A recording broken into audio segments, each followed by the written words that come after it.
What is up, Dolphins fans? This is Ron. I am your host of Fins Nation for Wednesday morning. Lewis is taking a little break, taking a one-evening sabbatical. I actually just got done recording Pulse of Fins Nation with him, so he didn't even get a full day, just part of one. Today, we are going to be talking about the Dolphins and how they're seen or what their chances are through the eyes of the supposed experts in national media, and why it shouldn't concern you in the slightest. But first, I want to talk a little bit about our sponsors. First, You Brake Wheel Fix. You Brake Wheel Fix is the complete automotive wheel solution. Ever parked too close to the sidewalk curb? You Brake Wheel Fix specializes in the repair of damaged wheels from bends, cracks, and curb rash. Or maybe your wheels are faded or peeling. You don't need to replace them, as You Brake Wheel Fix can refinish them to like new, offering complete refinish options through powder coating, machining, and polishing. You Brake Wheel Fix is the answer to all your wheel needs. And if you're just looking to give your ride a new look, You Brake Wheel Fix also offers many car customizing options, such as new custom wheels and tires from your favorite brands, performance upgrades, window tinting, and suspension modifications. Located just south of Aventura, you can reach Mark and his staff at 305-748-0112 or online at youbrakewheelfix.com. They are really active on all social media platforms at youbrakewheelfix. So shoot them a DM on Instagram, Facebook, or Twitter and get an estimate in just minutes. So don't delay, go to You Brake Wheel Fix and start customizing your ride to show off your Dolphins fandom today. This show is also brought to you by PrizePicks.com. PrizePicks.com is the revolutionary fantasy platform where you can now pick up to 6 different players across professional sports leagues, NFL, NBA, MLB, one of each. It's up to you. And choose whether your chosen player will get more or less than their projected stat. They give you free squares, special Taco Tuesday promos, Flex Friday specials to where you get your money back if you lose, or multiply the amount of money you can win. So with offers like that, it's hard to justify not signing up. So use the promo code FIVE, that's F-I-V-E, and they will match up to $100 on your initial deposit when you sign up. Again, that promo code is FIVE, spell that out, F-I-V-E. Go to PrizePicks.com, deposit your $100, and let PrizePicks give you $100 of their own money to play with. Get started winning today. All right, so I teased a little what the show is going to be about, and that is Dolphins' expectations through the eyes of the media. And the big thing is why that shouldn't concern you. So let's go back, say, 1 year. So last year, where were we in May? We had a new head coach. I believe by this point, we'd already signed Tyreek Hill. Yeah, because we're past draft, so we signed Tyreek Hill last year before the draft. We'd signed Tyreek Hill. We'd signed, I think, Teron Armstead by then as well. Yes, we had, because that happened a little bit later, a few weeks into the free agency period. So we'd made some big signings on offense. Hadn't really done much on defense, but we liked a lot of our defensive pieces at the time, and we didn't know everybody in the entire secondary was going to get hurt, just about, besides Holland, really. And we were keeping Josh Boyer anyway, so we really didn't see the need to make big tweaks on that side. But we were excited about the team. We were excited about this guy, Mike McDaniel, even though we didn't know much about him as far as being a head coach, just him as an offensive coordinator and what he meant to San Fran and all the accolades he received from former players, former coaches he coached with, coached under, coached over, etc., etc. But we had no idea what he was truly going to do with Tua. We saw him on the plane talking to Tua. I think Tua was on the golf course at the time when McDaniel was headed over here to the facility to take his new position. And just pretty much telling him, man, I'm going to make you great. I can work with you. This is going to be awesome. I don't even know if Tua believed it. I know that we weren't sure if it was just coach speak. There was all that. So for the entire offseason, right? March, April, May, June, July, August. 6 months. We're all just guessing. What's this going to look like? What's this offense going to look like with Waddle and Tyreek? And we got Mostert. We didn't get Jeff Wilson until later in the season with a trade, if I recall. What's this offense going to look like? What's it going to be about? We were looking at the San Fran offense and just kind of thinking a lot of little short passes, a lot of little accuracy things, 3, 4, 5 yards, just kind of letting the other, not really pushing the case on offense, but just letting the defense dictate where you're going to go with the ball. We talked about a little bit of that kind of stuff, but from a defensive perspective on Pulse of Fins Nation tonight, actually. You could still go see that, listen to that, 5 Reasons Sports on their YouTube channel. But we just didn't know. We had hope. We had dreams, if you will, that this offense might be great and that Tua could make it happen, but we weren't even sure what we had in Tua as an NFL pro. So now we come back to right now, and we see things like this article here. There's an article from Dolphin Wire that says, insiders say Dolphins are in the 3rd tier of NFL teams in 2023, and then you really don't know what to make of it until you open the article. Well, what 3rd tier? What does that mean? Is that a bad thing? Like, what's 3rd tier? It's like 15? No, actually, in this case, it's pretty good. They had the 1st tier as Philly, and a tier by themselves. And the next tier, they had Kansas City Chiefs, Bengals, Niners, et cetera, et cetera. They have that tier. And then they have teams like the Bills, the Lions, the Ravens, and us, and then those are the tier really. So that's kind of the, hey, we got a shot at the big dance if things go right, if we stay healthy. So that's not bad. But we're hearing a lot of talk, number one, about the Jets and how all of a sudden with the addition of Aaron Rodgers, they're just instantly going to be an amazing team because Green Bay was such an amazing team instantly, even though it wasn't instantly. They had Aaron Rodgers a long time. They were such an amazing team last year, right? That just because they had Aaron Rodgers, now why wouldn't the Jets be, et cetera, et cetera, et cetera. And I'm here to tell you, this year more than ever, just relax about what the national media is saying. It means less now than it's ever meant.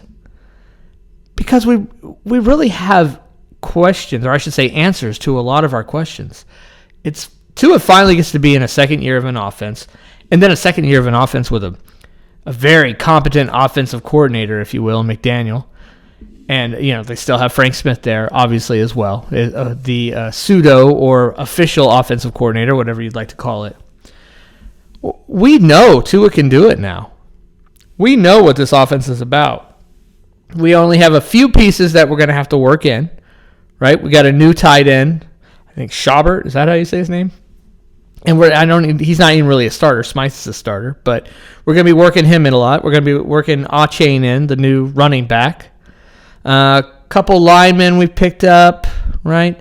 Might pick up another lineman or two, we're hoping. Yeah, right tackle, right? Please. And let's grab Fleming. Let's call it a day here.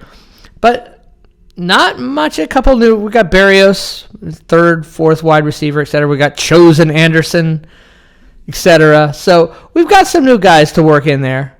But mostly the offense is set. We've seen what it looks like. We know what it can do.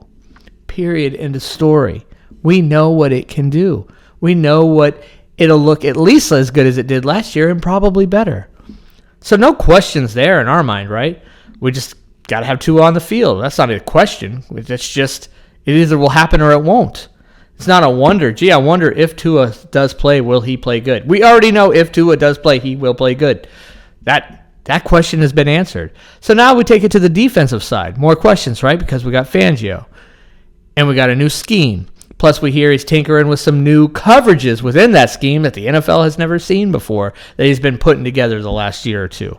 So that just a lot of questions that even people who are in the know have no clue what those new coverages are. I guess he'll unveil them during the season. Should be interesting.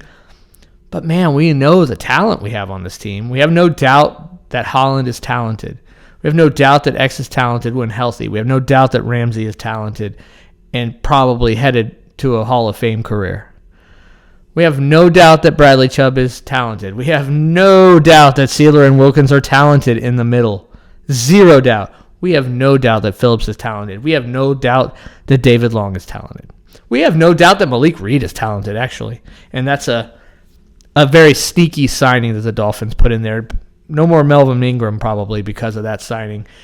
We know what some of the other role players and what their limits are. We know what Jerome Baker can and can't be. We know what Ginkle can and can't be, right? Ogba's a big question mark because he was great 2 years ago. It was pretty much terrible through last year, although it seemed like maybe he was suffering to some injury stuff, and then he was done. So that's a question mark. We really know that this defense is extremely, extremely talented. Maybe some questions at safety, right? Brandon Jones coming back from injury. We don't know about that. Elliott, the new defensive, or the safety we picked up. We don't know what that's going to look like. That's an unknown. There's a few unknowns in there, but not many. We know Kader Kohou's talented. Sorry, I left him out. And we've got pretty much a first-round caliber in Cam Smith, first-round caliber pick that we picked in the second round in Cam Smith to be CB4 in case Nick Needham's not there. He's trying to come back from the Achilles. He's CB5. We got Trill Williams probably going to end up being safety. Maybe he's a safety 3 or 4. We got McKenzie at like safety 5. Dude, we got talent. I mean, there's talent up and down this defense. This defense is probably as or more talented than the damn offense is. So I just don't have any questions on the defensive talent of this team. The issue last year was, were we running the right defense for the team? We weren't, because we had an explosive offense, so we didn't have to run such a high-pressure, big-risk defense where you get beat over the top all the time, because that was the kind of defense we ran. And we're not going to need to blitz so much. Honestly, we're going to run a more conventional, safer defense, which matches what we're doing on offense, because our offense is going to put up points. So, yes, the other offense is going to matriculate the ball down the field a little bit more. However, I think we'll be way less prone to big plays, and that's the kind of defense that I think you want to run when you have an offense like the Dolphins do. So I just don't have any questions there. I don't have any questions at all about this team, really, except for how good will they be? Will they be real good, or will they be like one of the best teams in the league good? That's my only questions. But all this talk about, the Jets are better. No, they're not. They're not better. Because we don't know anything about this Jets team, right? The Jets are bringing in a quarterback who, I don't know, I think he still probably maybe wanted to be in Green Bay, but felt disinvited to the party, if you will. And maybe some of that was because, I don't know, he disappeared for 5 days in the darkness. I don't know. I don't know what goes on there with that craziness. But, can somebody sit there and tell me for sure that they know exactly what this Jets offense is going to look like next year? Not even the Jets could tell you that. We know what the Dolphins offense is going to look like. Bills know what their offense is going to look like. Kansas City knows what their offense is going to look like. Cincinnati knows what their offense is going to look like. And all those teams know their offense is going to be really good. Can the Jets sit there and tell us that they know for a fact that that's going to be? It could be a complete crap show. The Jets could get scheduled the wrong way, and I don't think the league will do this, honestly. But the Jets could get scheduled the wrong way, if you will, and be like at Miami, home against Buffalo, at Kansas City, 0-3. And then what's going to happen? Like the Jets, like the Dolphins, like the Bills, like a lot of teams in the AFC. But the AFC East particularly, man, rough schedule. Rough schedule this year. So depending on, and the Dolphins too, right? The Dolphins could start off with some really tough, tough scheduling from the league and end up in kind of a hole. But here's the thing with Miami is we know we can go on some losing streaks and get it back. Like we know we can. We've done it before. We just know. We know we can get down in some games and bring it back. We know we can. We've done it before. The Jets don't know this team yet, what they can do. They know what Aaron Rodgers could do in Green Bay years back, even just a couple years back.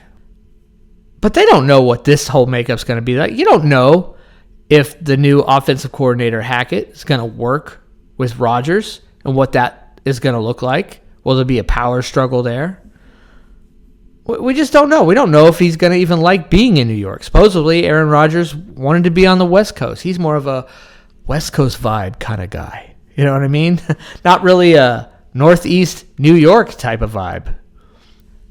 It could all fall apart. Yet I find it hilarious that the national media seems so convinced they know exactly how good this team is going to be. And most of them think that they're going to be better than Miami.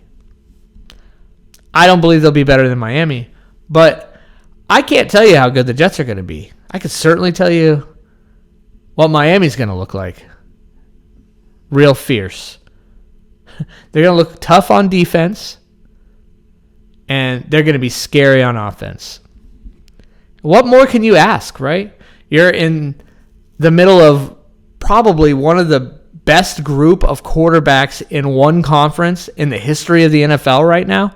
If you go from 1 to 16, I'm not going to sit here and name them all, but we can name 10, 12 really good quarterbacks, 2 great elite quarterbacks in the conference, in the AFC alone, all at the same time. I mean, that's crazy, but that's where we're at right now. But Tua's right in there with it. We saw what the guy did last year. And this isn't just us saying, I think Tua's going to be... No. We already know. We already saw it. And it's likely to get better this year.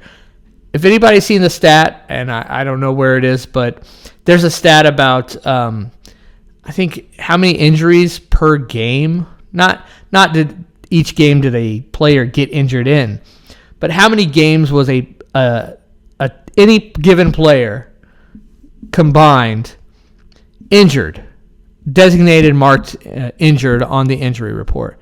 Anybody see like Miami? It's like this nice little climbing scale on the bar graph, and then the very last team, or first team, if you will, whichever way you want to go, whoosh, like up here off the scale, Miami Dolphins. And we were a good team even with all those injuries. Man, we had an injured team last year. Hell, it could happen again. It isn't likely, but it could happen. But we were able to get through it. We went to the playoffs, and we were a play or two away. Maybe even some mismanagement by McDaniel in the offense when we're still in the huddle with 5 seconds left type of vibe going on there, kind of thing going. Like, let's hope we fix that this year too, right? I feel confident that McDaniel will make sure that's fixed this year. But we were a play or two away from winning that game. We were up towards the very end with our third-string quarterback. That's the team that the national media is and the pundits are ignoring to get all hot and bothered over 40-year-old in the dark Aaron Rodgers and the Jets. That's who they're putting aside to prop up a team that they have no clue whether they'll actually be that team or not. Sure, hey, it could happen. I've seen Aaron said multiple times, we don't know what the Jets are going to be. I just find it hilarious that it means you have to dismiss Miami in order to prop up the Jets. Seems kind of silly to me. And not all of them are doing it, but many of them are. We know there's definitely some New York bias in a lot of our national media. A lot of our national media had covered New York or New England before those guys got into those jobs, et cetera, et cetera. And that's just a fact. It is what it is. It makes sense. I get it. I understand. Doesn't make me mad. Like many have said before, if all of a sudden all the South Florida people who covered South Florida sports, Ethan from 5 Reasons decides, hey, all of a sudden they come to him and say, Ethan, we want you running ESPN. Well, Ethan's going to take a lot of his boys with him, right? And you're going to have a whole lot of Heat and Dolphins and Panthers and Marlins bias in that national coverage. You're just going to. It's natural. So understanding that it's natural, don't worry about it.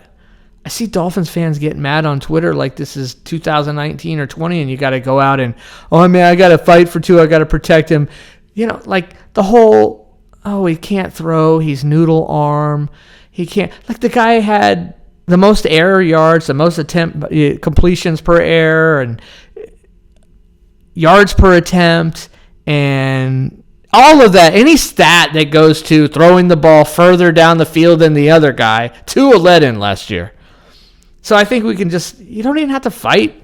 It's just silly when I see people still say dumb stuff about Tua, especially from a national media perspective.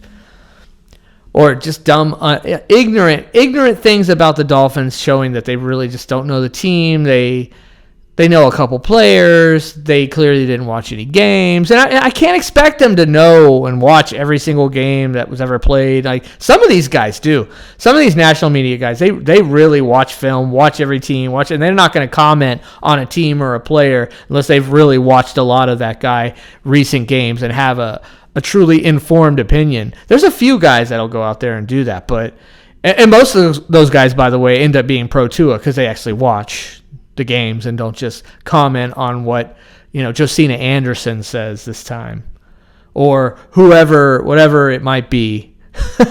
Don't worry about it.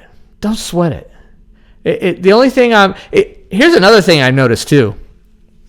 Usually this time of year, I'm so excited about football, and I'm always excited about football, but I'm so excited about the offseason. I'm so pumped about getting those offseason wins. Who we picked up in free agency, who we're talking to, who we might get, who we're still trying to get, and, oh, we need this, we need that, we need this, we need that. And I know I mentioned we need right tackle because that one's obvious, but this is like, I noticed that when you have a really good team, now I kind of know, and I don't want to say I know what it's like to be a Chiefs fan, because I don't know what it's like to be a Chiefs fan. But I kind of get what it's like to be the fan of a really good team.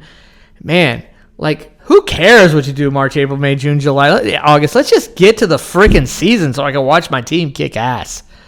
Like, that's where I'm at. And that's the first time I've been there since the 90s. And I'm 47 years old, so I grew up in high school, was like some awesome years in Marino when I was first a football fan in 84, 85. When I was a young tyke, I was watching football, didn't know a lot what was going on, but I just knew this Dan Marino guy was awesome. And the Dolphins went to the Super Bowl, and Marino was like the best quarterback ever. And of course, I remember that. But then in the 90s, he was tossing it all around to Keith Jackson and Keith Byers and Ingram and all that. And I remember just the offseason was boring to me back then, especially because we didn't have social media.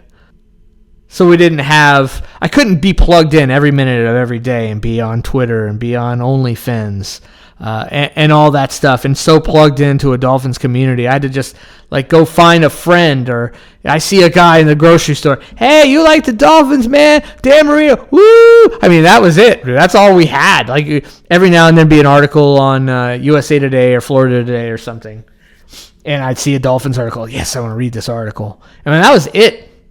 And then I didn't know nothing until preseason started. I didn't pay attention to training camp, really didn't get much training camp news. It really wasn't a thing back then. Yeah, you'd watch the draft, but I wouldn't hardly know any of these people because I didn't watch college back then. And now you fast forward to, we are plugged in. I have been so plugged in over the past, say, 10, 12, 15 years, especially the last 10 years. Just completely plugged into this team, 365. And I'm never bored during the offseason. And this year I'm bored. And I get why I'm bored. It's the same reason that the Bills fans are bored and the Chiefs fans are bored. The Eagles fans are bored. Man, like, let's just get to September. Let's get to the games. I want to watch my team win. I'm not even nervous about it. I'm just excited about it. But I'm bored. And it's the first time I've been bored. And is it because Miami hasn't been doing things? They went out there and traded for Ramsey for a third-round pick. They went out there and got Fangio. They went and drafted Achane, and there's nothing to not be. I shouldn't be bored, right? I should be pumped like I am every offseason. But this offseason's different because this team is ready, and I thought this team was ready before. Now I realize, so now I know what the difference is between knowing the team is ready and just thinking it because you're a fan. Now I feel the difference. I see the difference, and the difference is, I'm not sitting here waiting around for them to actually do something this offseason so maybe we can be competitive. I'm just waiting around for the middle of September to watch some football. That's it. And yeah, we got a long ways to go. But one thing I know I'm not going to be doing, driving myself crazy with what Skip Bayless and Greeny think about the Miami Dolphins and the Jets situation and all that bull crap. That's for sure. All right, guys. Greatly appreciate you tolerating me for one day this week to give Lewis a little break. Just want to bring it back here with our sponsors one more time. You Break Wheel Fix, 305-748-0112, or on the socials at You Break Wheel Fix. That's the letter U, Break Wheel, WHEEL Fix. And PrizePicks.com. Go there, get your $100 if you haven't done it. Promo code 5, FIVE 5. All right, let's get through this offseason. It's going to be a slow, long one. Ready for some football. Take it easy, everybody. Fins up.